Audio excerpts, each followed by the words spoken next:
मला तरी आजपर्यंत कार्टूनमध्ये लिटिल सिंघम, छोटा Bhim, Motu Patlu, Tom and Jerry आणि लास्ट वन डोरेमॉन हे सर्व तर मला माहित होते, पण आजच्या थीम केक वरील जो कार्टून आहे तो मी आज पहिल्यांदाच पाहत होते। तर हा केक 1 kg मध्ये जाणार असून कस्टमरने फ्लेवर सांगितल्याप्रमाणे ऑरेंज फ्लेवर मध्ये हा केक मी बनवत होते। आपला रेग्युलर केकचा स्पॉन्ज ना मी फक्त 3 लेअर मध्येच कट करून घेते, पण हा केक थोडासा टॉल जाणार होता त्यामुळे मी याचे 5 लेअर कट केले। सुरुवातीला सांगताना ऑरेंज फ्लेवर सांगितला आणि बॉटल दाखवली मँगो फ्लेवरची। याबद्दलही तुम्ही काही ना काही कॉमेंट नक्कीच करणार, त्या अगोदरच मी सांगते। तर झालं असं, ऑरेंज फ्लेवरची जी क्रशची अगोदरची बॉटल होती ती बॉटल खालच्या साईडने थोडीशी डॅमेज होती, त्यामुळेच बहुतेक त्यातील क्रश सगळं खाली गळून यायचं। मग त्यावेळी नुकतेच माझ्याकडील मँगो क्रशची बॉटल संपलेली होती, मग मी त्या मँगो क्रशच्या बॉटलला मस्त असं वॉश करून त्यामध्येच ते ऑरेंज क्रश भरून ठेवलं। तर असो, हा केक ना माझ्यासाठी खूप जास्त स्पेशल होता। ते कशामुळे सांगते, कारण माझ्याकडचा ना हा फर्स्ट केक असा आहे जो इतक्या लांब कस्टमरने घेऊन गेले सेलिब्रेशनसाठी। महत्वाची गोष्ट म्हणजे या कस्टमरने मला आधी काहीच कल्पना दिली नव्हती की आम्ही एवढ्या लांब केक घेऊन जाणार आहे म्हणून। त्यांनी डायरेक्टली केक पॅक करण्यासाठी जेव्हा कॉल केले तेव्हा त्यांनी मला सांगितलं की हा केक आम्ही द फाउंटेन सिटी मुंबई येथे घेऊन जाणार आहोत सेलिब्रेशनसाठी। त्यांच्याशी बोलणं झालं की मला दुसऱ्या सेकंदापासून नको नको ते विचार यायला लागले डोक्यात की हा केक नेमके कसे घेऊन जातील आणि डॅमेज झाला तर किती बेकार। आणि त्यात सगळ्यात मोठी भीती मला या गोष्टीची होती की एवढ्या लांब केक घेऊन गेल्यावर केकची क्रीम संपूर्ण मेल्टच होणार। पण तरीही शेवटी कोणताच विचार न करता पटकन हा केक पॅक करून कस्टमरकडे देऊन टाकले।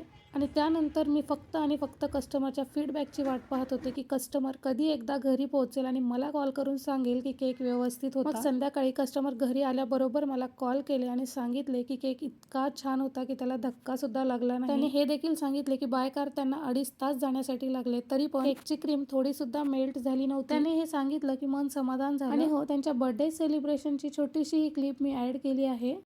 माझ्या कस्टमरला तर हा केक खूपच जास्त आवडला, पण तुम्हाला कसा वाटला कॉमेंट करून नक्की सांगा। आणि हो, अशाच नवनवीन व्हिडिओसाठी आपल्या चॅनलला सबस्क्राईब करा। भेटूया नेक्स्ट व्हिडिओत, तोपर्यंत बाय बाय।